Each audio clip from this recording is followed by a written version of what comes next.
Varicose వ్యాధితో బాధపడుతున్నారంట. తక్కువ ఖర్చుతో ట్రీట్మెంట్ కావాలి అనుకుంటే ఎవిస్ హాస్పిటల్ని సంప్రదించండి. నమస్తే రమ్మగారు. నమస్తే జయ.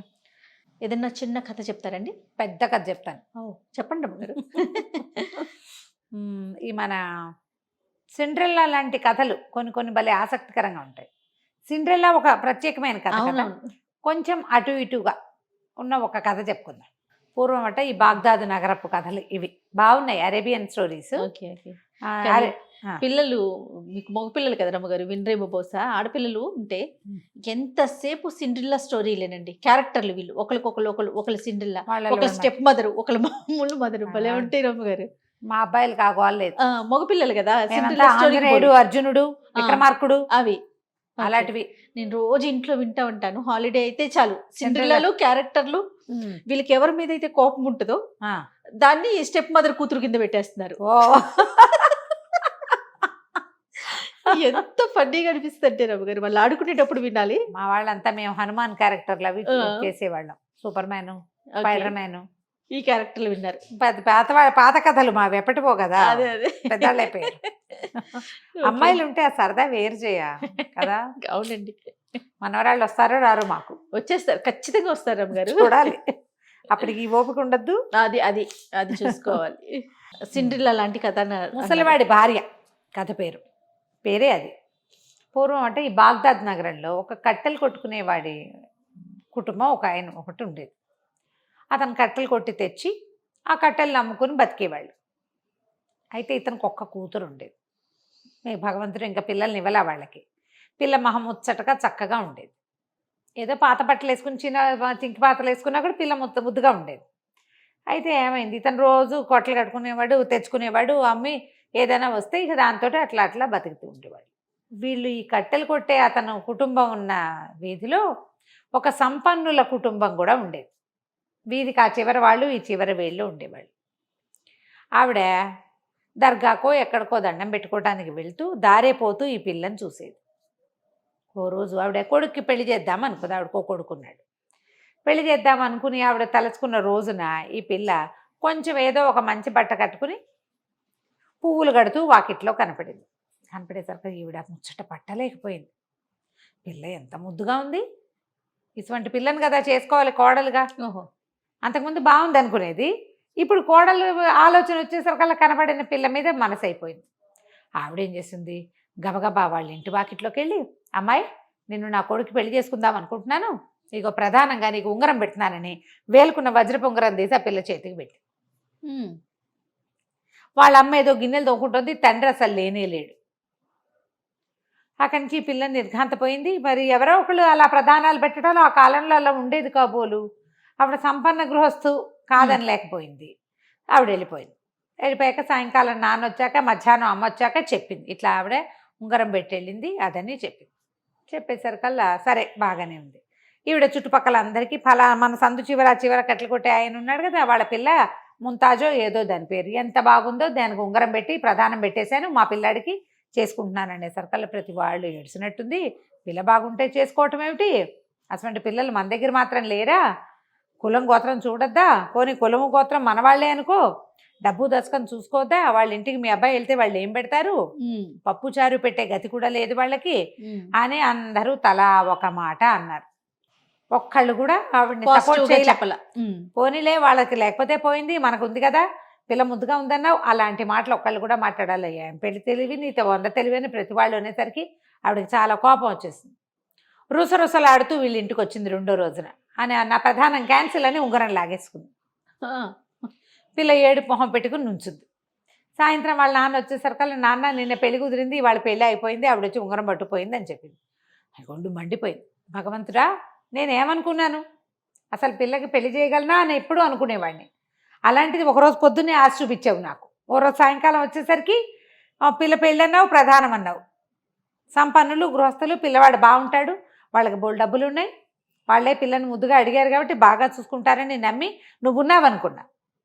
రెండో రోజు సాయంత్రం వచ్చేసరికల్లా సంపన్నులు పోయినాయి, పిల్లాడు పోయింది, ఉంగరము పోయింది, అన్నీ పోయినాయి. చిచ్చి ఇలా కాదు, రేపొద్దున మసీదుకి వెళ్తా పిల్లని తీసుకుని, మసీదులో నుంచి మొదట బయటకు వచ్చి ఎవరిని నువ్వు పంపిస్తావో వాడికి ఇచ్చి నా పిల్లనిచ్చి పెళ్లి చేసేస్తా. నువ్వు ఉంటే ఉన్నావు లేకపోతే ఊడేవని దేవుడి మీద ప్రతిజ్ఞ చేశాడు. మర్నాడు తెల్లవారుజామునే పిల్లని చక్కగా అలంకరించారు వాళ్ళకు ఉన్నంతలో. పెళ్లి కూతురులాగా అంటే జల్తారు, మేలు ముసుగు ఏదో వేస్తారు. పిల్లలు 10 ఏళ్ళ నుంచో 8 ఏళ్ల వయసు నుంచో తల్లులు కుట్టుకోవటం మొదలు పెడతారు. అవి పిల్లలకి ఇవ్వవలసిన వస్తువులు అవన్నీ కూడా తయారు చేసి పెట్టుకుంటారు. మనం వెండి బంగారాలు చేరుస్తారు కదా మన వాళ్ళు, అట్లా వాళ్ళ పద్ధతి అనమాట అది. అది కుట్టేసుకున్నారు. ఆ కుట్టిన మేలు ముసుగు వేసి పిల్లల్ని అలంకారం చేసి పువ్వుల దండలు అవి వేసి ఏదో మొహానికి ఏదో కడతారు కదా, అవన్నీ గట్టి తీసుకుపోయి మసీదు వాకిట్లో నుంచున్నారు. మసీదు ఇట్లా పాతొక్క 5కి అయిపోతుంది. నమాజ్ అయిపోయాక జనాలు బయటకు వస్తుంటే మొట్టమొదటి ఒక ముసలి వాడు ఎవరో వచ్చాడు బయట. ఈయన పోయి ఆయన చేయించేసుకున్నాడు. ఈ పిల్ల తండ్రి ఆ కట్లు కొట్టి ఆయన పట్టుకుని, బాబు రండి మా అమ్మాయిని ఇచ్చి పెళ్లి చేస్తాను మీకు అనగానే ఆయన అన్నాడు, అయ్యా నేను ముసలివాడిని ముష్టివాడిని నాకు ఇచ్చి పెళ్లి చేయటం ఏమిటి అంటే, కాదు బాబు మా పిల్లకి ఓ పెళ్లి సంబంధం కుదిరి మర్నాడు పోయిందండి. భగవంతుడు ఉన్నాడని నమ్మాను నేను. దేవుడికి చెప్పా మసీదు నుంచి తొలిగా ఎవరు బయటకు వస్తే వాడికి ఇచ్చి పెళ్లి చేస్తాను. దేవుడికి ఇచ్చిన ప్రతిజ్ఞ నేను ఎలా కాదంటాను. నువ్వు కాకుండా ముసలివాడికి అక్కడ కుష్టివాడు వచ్చినా సరే మా పిల్లనిచ్చి పెళ్లి చేయవలసింది దేవుడికి చెప్పాను. మరి అంతే, మొక్కు దేవుడి మొక్కు తీర్చుకోవాల్సిందే. కాబట్టి మా పిల్లనిచ్చి పెళ్లి చేసే తండ్రి ఉండండి, కాజీ గారిని పిలుచుకొస్తాను. నువ్వు కాజీని పిలుచుకొచ్చాను. ఆయన వచ్చి 4 వాక్యాలు చదివి పెళ్ళి అయిపోయింది అన్నారు. నిఖానామా రాసేసుకున్నారు. అక్కడి నుంచి ఆ తండ్రి కాస్త ఏడ్చి శోకాలు పెట్టి పిల్లని ఆయనకు అమ్మకం పెట్టేశారు. వాళ్ళు విచిత్రంగా ఉంటాయి కదా. మన జానపద కథల్లోనేమో రాజుగారు అబ్బాయి ఎటో వెళ్తాడు, రోడ్డు మీద ఎవతనో చూసేసి పెళ్లి చేసుకుంటాడు, అంతే వెళ్ళిపోతాడు. ఇది ఇక్కడే ఉంటుంది. ఈ కథల్లో ఇలాంటివి కనపడతాయన్నమాట. అక్కడి నుంచి ఏమైంది, వీళ్ళు ఈ పిల్లని ఆయనకి ఇచ్చి పంపించేశారు. ఆ ముసలాయన ఈ మసీద్ నాకు ఎక్కువ దూరం నేను వెళ్ళను, ఈ మసీదు పక్కనే అని చెప్పేసి మసీదు పక్కనే ఒక చిన్న కొట్టం లాంటి ఒక గది ఉంది. ఆ గదిలో తీసుకెళ్ళి పెట్టాడు అమ్మాయిని. రోజు సాయంకాలం 5 రాగి కాసులు 5 ఒక రొట్టె తెచ్చి ఇచ్చేవాడు. కాపురాన్ని పంపేశారు. ఇక ఆ పిల్లజోళ్ళకి వీళ్ళు వెళ్ళకూడదు, అమ్మా నాన్న వెళ్ళిపోయారు. సాయంత్రం అయ్యేసరికల్లా 5 కాసులు తెచ్చిచ్చేవాడు, ఒక రొట్టె ముక్క తెచ్చిచ్చేవాడు. ఆ పిల్ల రొట్టె ముక్క తిని ఆ 5 కాసులతో ఏమొస్తే అదే కట్టుకుని అదే పెట్టుకుని అటగే ఉండేది ఆ గదిలో భర్త వచ్చేదాకా. సాయంత్రం వచ్చేవాడు, వెళ్ళిపోయేవాడు. ఇదే కథ నడిచింది. ఇంతలో ఏమైంది, కొద్ది రోజులు పోయాక ఈ తల్లి పిల్లని చూసొద్దామని వెళ్ళేసరికల్లా చిన్న గూడు లాంటి గుడిసె, అందులో ఏ పోషణ లేకుండా అర్భనాకారంగా తయారైన తన పిల్ల మురిగ్గా పాడుగొట్లాడుకుంటూ ఆ ఇంట్లో వస్తువులు లేవు, ఏమీ లేవు. పిల్ల ఏం తింటోందో, ఏం పోషణ ఉంది, అంతేగా. దాంతో ఆవిడ లబోది బొమ్మ నేర్చింది. అయ్యో పిల్ల ఇట్ట అయిపోయింది, చింకి గుడ్డలతో అయిపోయింది, బట్టలు లేవు పాతలు లేవు, దీనికి ఇట్లాంటి పెళ్లి చేసాం, భగవంతుడు లేడా అని ఏడ్చింది. అక్కడి నుంచి మా ఇంటికి రమ్మనేసరికల్ పిల్లని రానమ్మా, మా ఆయన సాయంత్రం అయ్యేసరికి వచ్చేస్తాడు, భర్తను అనుసరించి వివాహాన్ని గౌరవించాలి, అది సిద్ధాంతం. మా ఆయన వచ్చేసరికి ఆయన వచ్చేసరికి మళ్ళీ తీసుకొస్తాను. ఇంటికి వెళ్ళాక సావిడ ఏం చేసింది, తల్లి శుభ్రంగా పిల్లకి తలెట్టి పోసి వాళ్ళకు ఉన్నంతలో తలెట్టి పోసి అన్నం పెట్టి కొంచెం తన దగ్గర ఉన్న మంచి బట్టలు ఏవో ధరింపజేసి కూర్చోబెట్టుకుంటే, ఈ లోపల ఏమైంది, వీళ్ళ వీధి చివరి సంపన్న గృహస్థు ఇంట్లో పెళ్ళి. ఏ కుర్రాడికైతే దీన్ని చేసుకుంటామన్నారో ఆ అబ్బాయి పెళ్ళిట. అక్కడి నుంచి వాళ్ళు పెళ్లి పిలుపుకొచ్చారు, పెళ్ళికి రమ్మన్నారు. ఈవిడంది, అమ్మ రావే వాళ్ళ ఇంట్లో పెళ్ళి, మన వీధి చివరి మన చిన్నప్పటి నుంచి ఇక్కడే ఉన్నారు కదా, పెళ్ళికి వెళ్దామని అనేసరిగా పిల్లంది, నేను రాను వాళ్ళ ఇంట్లో పెళ్ళికి, మా ఆయన అడగకుండా నువ్వు రమ్మంటే నేనేటా వస్తానమ్మా, అట్లా రాకూడదు, నేను రాను. అత్తగారు ఏం చేసింది, పిల్లని వెంబడి పెట్టుకుని సాయంకాలం మసీదు పక్కన ఉన్న ఆ చిన్న డేరాకి తీసుకుపోయింది కూతుర్ని. తీసుకుపోతే ఏమైంది, అక్కడికి వెళ్ళాక అల్లుడు గారు, ఫలానా మా వీధి చివర ఉన్న సంపన్నుల ఇంట్లో పెళ్ళండి, మా చుట్టాలు పక్కాలు అంతా వస్తారు, మా వీధిలో వాళ్ళంతా వెళ్తున్నారు, మేము అదే అక్కడ ఉన్న వాళ్ళమే కదా, వాడకట్టులో పెళ్ళికి వెళ్ళకపోతే బాగోదు కదా, తెల్లారులేస్తే మొహాలు చూసుకోవాలి, మరి మా అమ్మాయిని కూడా తీసుకెళ్తానంటే మా అమ్మాయి రానంటుందంటే, ఎందుకెళ్ళావు వెళ్ళన్నాడు ఆయన. అనేసరికల్లా కాదు నేను వెళ్ళను, నాకు ఇష్టం లేదు అంది. అనేసరికల్లా ఎందుకు, ఆ అబ్బాయి నేను పెళ్లి చేసుకోవాల్సిన వాడు కదా, చక్కగా అలంకరించుకుని వెళ్దు కానీ ప్రేమలో పడితే వాడిని పెళ్లి చేసుకుందు కానీ అంటే, చీచి అంది అమ్మాయి. చీచి నేను అట్లా చేసుకోను, నేను ససేమిరా వెళ్ళనంటే, నువ్వు వెళ్ళి తీరాలి నా ఆజ్ఞ అన్నాడు మొగుడు, ఆ ముసలాయన. సరే ఇంతలో ఈ అమ్మాయికి 5 కాసులు రొట్టె చేతిలో పెట్టాడు. ఆ పిల్ల రొట్టె తింటూ ఉండగా ఆయన వెళ్ళిపోయాడు. ఆయన కాసేపట్లో ఏమైంది, ఓ బండి వచ్చింది.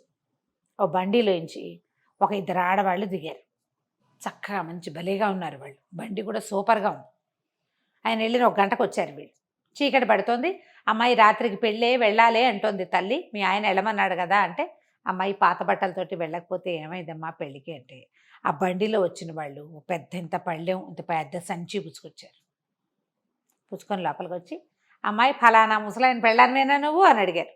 అవునండి అనేసరికి, మీ ఆయన పంపించాడు నువ్వు ఎక్కడికో పెళ్ళికి వెళ్ళాలట కదా, నిన్ను అలంకరించమన్నాడని శుభ్రంగా అమ్మాయికి ఫేషియల్ చేసేసి హెయిర్ స్టైల్ నీట్గా అందంగా చేసేసి మంచి బ్రహ్మాండమైన లెహంగా తెచ్చారు. బట్టలు, వాళ్ళు తెచ్చిన నగలు, బట్టలు వీళ్ళ జీవితంలో వాళ్ళ ఊహ కూడా రావు. చక్కగా అలంకారం చేశారు. చేసి ఇంకో బండి వచ్చింది, ఈ బండి ఎక్కి పెళ్ళికి వెళ్ళమన్నారు. బాగుంది. అక్కడి నుంచి వేళ్ళకి ఉంగరాలు పెట్టారు. నువ్వు ఏదైనా నీ ఒంటి మీద వస్తువుల్లో ఒకటి పెళ్లి కూతురికి బహుమతిగా ఇవ్వమన్నాడు మీ ఆయన అని చెప్పారు. పెళ్ళికి వెళ్తుంటే మరి పెళ్లి కూతురికి బహుమతి ఇవ్వద్దు. సరే అక్కడి నుంచి తల్లి పిల్ల ఇద్దరు బండి ఎక్కారు. వెళ్ళమన్నాడు కదా భర్త, వెళ్ళారు. పెళ్ళికి వెళ్ళేసరికి పెళ్లిలో అందరూ నిర్ఘాంతపోయారు. ఇదేవరు, ఈ చందమామ ఇక్కడి నుంచి వచ్చింది, ఈ పిల్ల ఎవరు ఎవరు ఎవరు ఈవిడ మా కూతురే అంటుంది, ఇదేవిడు వీళ్ళ కూతురు ఇలా ఇలా అయిపోయింది అని ఆశ్చర్యపోతున్నారు. అక్కడి నుంచి ఇంకా నిఖానామా చదవాలి, ఇంకా సమయం ఉంది కాస్త. పెళ్లి కూతుర్ని పెళ్లి కొడుకుని పక్క పక్కన నుంచోబెట్టారు. ఈ పిల్ల ఏం చేసింది, చేతికున్న ఉంగరం తీసి ఆ పెళ్లి కూతురికి తొడగబోయింది. తొడగబోయేసరికల్లా ఆ పెళ్లి కొడుకు దీన్ని చూసేసరికల్లా నిర్ఘాంతపడి అమ్మాయికి వేసి చూడడం మొదలుపెట్టాడు. ఇవి పెళ్లి కూతురు ఉంగరం పెట్టించుకుంది. ఉంగరం పెట్టించుకున్నాక బాగుంది కదా అని ఇటు తిరిగేసరికల్లా పెళ్లి కొడుకు తరకేసి చుట్టాల ఆ ఉంగరం పెట్టిన అమ్మాయికి వేసి చూస్తున్నాడు. చూసింది పిలిచినా పలకటల్లా వాడు అట్లా నోరు తెచ్చుకొని మైమర్చిపోయినాడు. దాంతో ఈ అమ్మాయి ఏం చేసిందో చేతుకున్న ఉంగరం తీసి విసిరుకొట్టి నాన్న అమ్మ అని కేకేసి, వీడు వచ్చిన దాని ఎవత్వం ఇంకో చూస్తున్నాడు, ఈ పెళ్లి నేను చేసుకోను, నేను వెళ్ళిపోతాను అనేసి అరవడం మొదలుపెట్టింది. అరిచినా వీడు ఇంకా పెద్దగా స్పృహలోకి రాలా, విరిపిస్తున్నాయి అరుపులు. అమ్మాయి కేసే చూస్తున్నాడు. ఇంతలో ఏమైంది, పిల్లంది, అమ్మాయి ఏమిటో ఇక్కడ గలాభాగా ఉంది, పదమ్మ మనం వెళ్ళిపోదాము, ఈ నగలు నాణ్యాలు వాళ్ళకి ఇచ్చేసేయాలి అని చెప్పి ఆ బండిలో తల్లి పిల్ల ఇద్దరు దాని ఒరిజినల్ గుడిసిందిగా అక్కడికి వచ్చేసారు. ఈ అమ్మాయి ఏం చేసింది, నగలు నాణ్యాలు అన్నీ తీసేసి ఆ వస్తువులన్నీ మూటగట్టి ఆ బండిలో పెట్టి, అబ్బాయి ఎవరిని దగ్గర నుంచి ఇవన్నీ తెచ్చావో వాళ్ళకి ఇచ్చేసేయమని చెప్పి పంపించేసి, అక్కడేమో ఆ సంపన్న గృహస్థింట్లో పెళ్ళి అయిపోయింది. ఆ పిల్ల వెళ్ళిపోయింది కదా, మాటల మీరగా చుట్టుపక్కల వాళ్ళు అన్నారు, ఏమిందమ్మా అంత గోల్ చేస్తావు, ఆ పిల్ల వీడికి తప్పిపోయిన పెళ్ళాము, ఆ ధ్యాస కొద్దీ ఓసారి చూశాడేమో, చూస్తే ఏమైంది అని పొట్టాడారు. చుట్టుపక్కల వాళ్ళు అందరూ కలగ చేసుకుని మాట్లాడతారు కదా పెళ్లి చేయాలని. దాంతో వీడికి ఏమిటి, ఈఎంఐ అయినా మా అమ్మ నాకు తప్పించిన పెళ్లి కూతురు, అయితే నాకు అదే కావాలి, ఈ పోడు మొహంత నాకు వద్దన్నాడు. ఇలా అనేసరికల్లా ఆ పిల్ల తండ్రి వాడెందుకు ఒప్పుకుంటాడు, వాళ్ళకి తిక్కరేగింది. వాళ్ళకి మేము చచ్చినా మా పిల్లని వీడికిచ్చి పెళ్లి చేయము, మేము ఇచ్చినవన్నీ మాకు ఇచ్చేసేయండి అని చెప్పి వాళ్ళు తెచ్చిన స్వీట్లు హాట్లు తట్టా పుట్టా బంగారం గింగారాన్ని మూట కట్టుకుని పట్టుకుని వెళ్ళిపోయారు. పెళ్ళి అయిపోయింది. ఈ పిల్లాడేమో అసలు ఆ పిల్ల ఎక్కడుంది, ఇది రావటం ఏంటి, ఇంత అందగత్తెని నాకు ఇట్లా చెడగొట్టేసావా అమ్మ అని అమ్మ మీద పడి ఏడ్చి పొట్టాడు.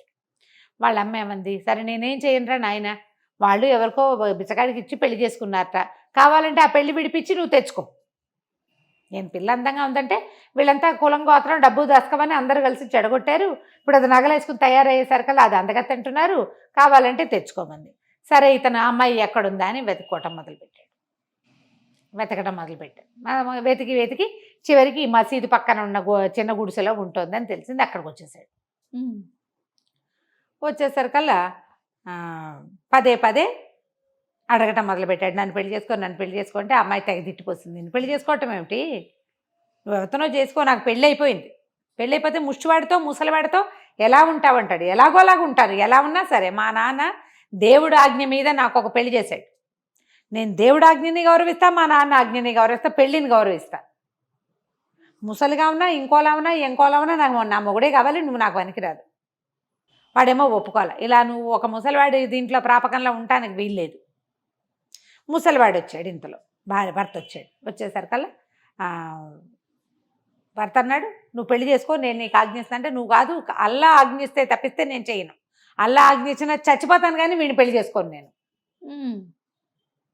భగవంతుడు ఇచ్చిన ఆజ్ఞ పెళ్ళి, దీన్ని మేరును నేను, నువ్వు చెప్పినా సరే, అయితే సుల్తాన్ మాట వింటావా అన్నాడు. సుల్తాన్ దగ్గరికి తీసిపోయి ఇవ్వండి అని చెప్పేసరికల్లా వీడేమన్నాడు, ఇలాగ ఒక చెల్లని పెళ్ళి ఒక రోజుకు ఒకసారి మొహం చూపించే మొగుడుతో ఎలా ఉంటుంది, ఈ అమ్మాయిని నాకు ఇచ్చి చేయాల్సిందని సుల్తాన్కి ఒక ఉత్తరం రాశాడు. ఉత్తరం పెట్టారు సుల్తాన్ దగ్గరికి. పెడితే సుల్తాన్ వెళ్ళని ఈ కేసు చూస్తాను రమ్మన్నాడు. రమ్మనేసరికల్లా ఇద్దరు వెళ్ళారు. వీడేమో ఈ అమ్మాయి నాకు ప్రధానమైన అమ్మాయి, వాళ్ళ నాన్న ఎవరికో ఇచ్చి పెళ్లి చేశాడు, ఇప్పుడు నాకు ప్రధానం చేసిన పిల్ల నాకే కావాలి అని వీడు. మా నాన్న అల్లా ఆజ్ఞ చొప్పున ఒకళ్ళకి నన్ను ఇచ్చి పెళ్లి చేశాడు, భగవంతుడి ఆజ్ఞ, నేను అది మీరను, నీ భర్త నువ్వు గుర్తుపడతావా అని ప్రశ్నించారు. గుర్తుపడతానన్నాడు. గుర్తుపడతానంది. సరే అయితే అమ్మాయి జనానాలో ఉంటుంది కదా, గుర్తుపడతావేమో, బయటకు వచ్చి చూడు అని చెప్పాడు. చెప్పేసరికి సుల్తాన్ గారు కుర్చీ దిగి కిందకు వచ్చాడు. ఈ అమ్మాయి నిర్ఘాంతమైంది, ఇతనే నా భర్త అని చెప్పింది. అతనికి ఇక్కడ ఒక కత్తిఘాటు ఉంది, ఆ ముసలాయనకి. ఇది సుల్తాన్ కూడా సేమ్ డిట్టో అక్కడే చోట ఆ జీబురు గడ్డం మీద ఇక్కడ ఒక ఘాటు కనపడుతోంది అనమాట. ఆయన భర్తకి ముసలతను కదా, ఇట్లా ముసలి గడ్డము, జుట్టు ఇట్లా జీబుగా ఉంటుంది, మొహంతో ఇలా కుంచుకుపోయినట్టుంటుంది, వంగిపోయి నడుస్తాడు. ఈ సుల్తాన్ టైం అని చువలాగా నుంచుని ఉన్నాడు, కానీ అతని మొహం సేమ్ డిట్టో ఆ ముసలివాడి మొహమే. ఇక్కడ ఒక ఘాటు ఉంది, ఈ ఘాటు ఉన్నవాడే నాకు భర్త అని చెప్పింది అమ్మాయి. చెప్పేసరికల్లా ఒప్పేసుకున్నాడు ఆయన. ప్రజల్ని పరీక్షించటం కోసం నమాజులు చేయడానికి ఎంతమంది వస్తున్నారో చూడడం కోసం ఆయన మసీదుకి వచ్చాడు. వచ్చి ఆ మామూలు సుల్తాన్ వేషంలో రాకుండా అతను యువకుడు మారు వేషంలో ముసలి వేషంలో వచ్చాడు. ఆ ముసలి వేషంలో ఉన్నవాడికి ఈ కట్టెలు కొట్టే ఆయనే తన పిల్లనిచ్చి పెళ్లి చేశాడు. ఈ పిల్ల నిజంగా ఈ పెళ్లిని నిభాయించి ఉంటుందో లేదో చూడడం కోసం 3 నెలల సమయం పెట్టుకుని 3 నెలల నుంచి ఆయన వచ్చిపోతున్నాడు, కానీ ఆ పిల్లని తన ముసలి రూపంతోటే కనబడ్డాడు. అక్కడి నుంచి ఈ సంపన్న గృహస్థు కొడుకుని పంపించారు బయటికి. వివాహితని మళ్ళీ పెళ్లి చేసుకుంటాను అనకూడదు. ఆమె ఆ పెళ్లి వద్దనుకుంటేనే నువ్వు రావాలి, కానీ ఆమె ఆ పెళ్లి కావాలనుకుంటే నువ్వు రావడానికి వీల్లేదు. ఈ అమ్మాయి ఈ దేశపు యువరాణి, నా భార్య అని ప్రకటించారు. సూపర్. ఒక సంపన్నుడికి పనికిరాని పిల్ల సుల్తాన్కి పనికొచ్చింది. సుల్తాన్ భార్య అంటే మరి దేశానికే మహారాణి కదా, చిన్న ప్రాంతం అయినా కూడా. అక్కడి నుంచి అమ్మాయిని సాధారణంగా రాజుగారి జనానాల్లోకి, అంతఃపురంలోకి తీసుకుపోయారు. కథ కంచికి మనం ఇంటికి. సూపర్. నమస్తే రమ్య. నమస్తే.